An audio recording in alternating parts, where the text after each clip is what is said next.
So once you've drawn out the frame, the next thing to do is there's a download below of the picture that you're going to be working on for this first line drawing.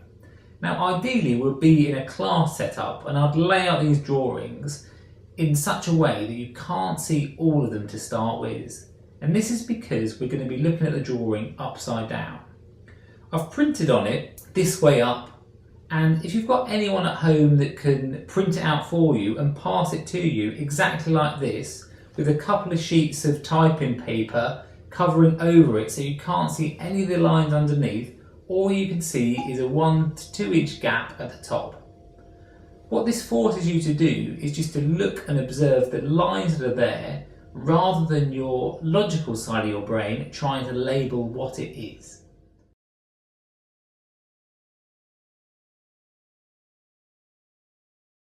So you've printed this out and you've tried your best only to look at this part of the drawing. You also look different than this because this is just a sample drawing just to illustrate the technique, but it's exactly the same whatever drawing you're using. What you're going to be looking at is just these shapes. That's all we're trying to copy. Just these very simple lines onto the frame. So you'll lay this out next to your frame you've already made.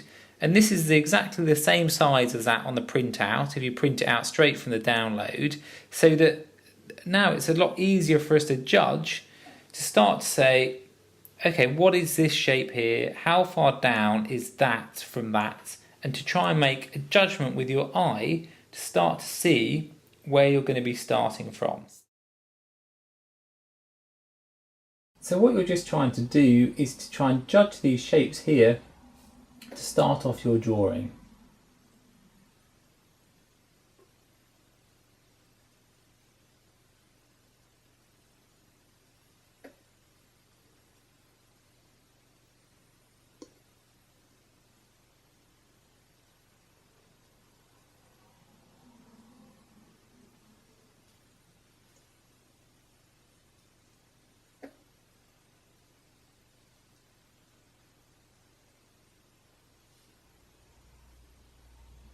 So if you've done your first few lines and you start to think, they look a bit out, like I can see when I look back at this, you know, this line here, I've got a curve to it, whereas in fact it's quite straight, then, you know, of course you can just rub it out.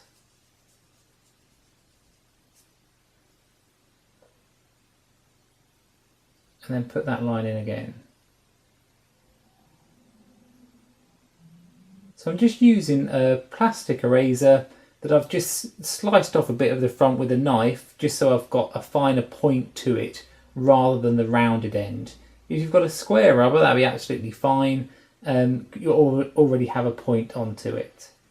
So then once you've got those lines in, you can move your page down a bit further to reveal some more lines for you just to try and continue the drawing on.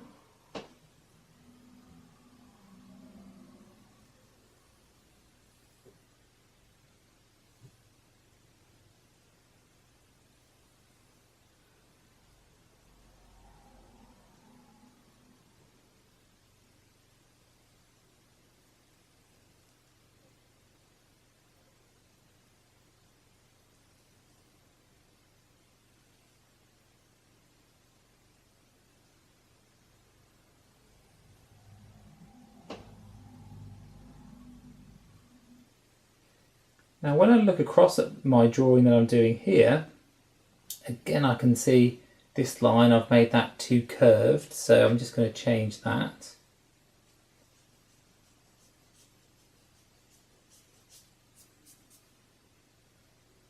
You see how this comes down at more of an angle,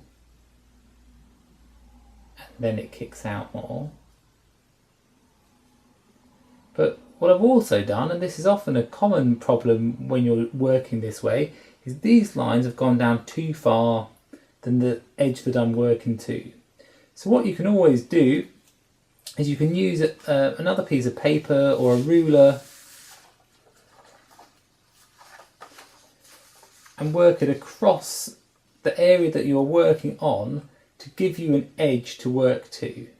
And what this edge helps you do is it helps you create another shape on your picture. So I can see now when I'm looking at, say, this shape here, this curve's okay, but this one here curves in, round and then down. I've got mine just as one straight curve.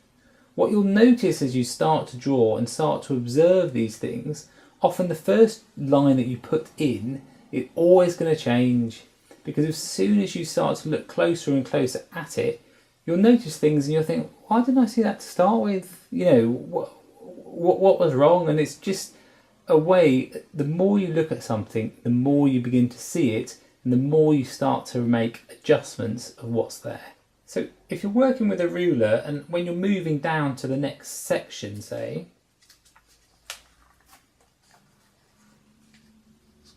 sometimes you'll find it's hard to try and remember exactly whereabouts you were on the line.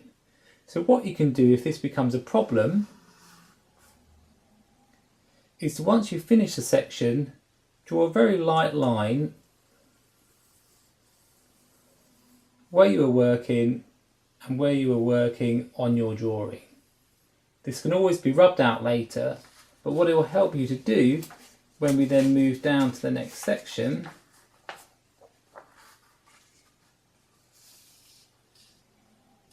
is it can just help you to concentrate just on this part. Sometimes if you're finding it very tricky, you can also get another piece of paper and cover over here the part that you've already done. So you've just got this very thin strip and that's what you're focusing on.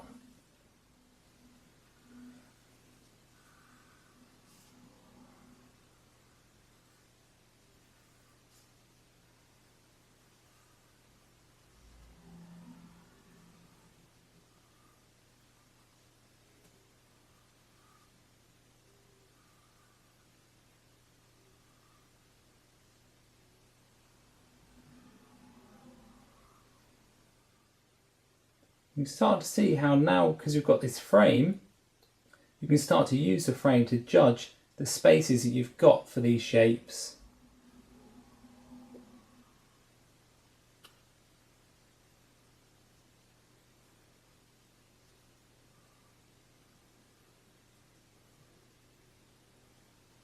Okay, and then continue down the picture until you reach the end.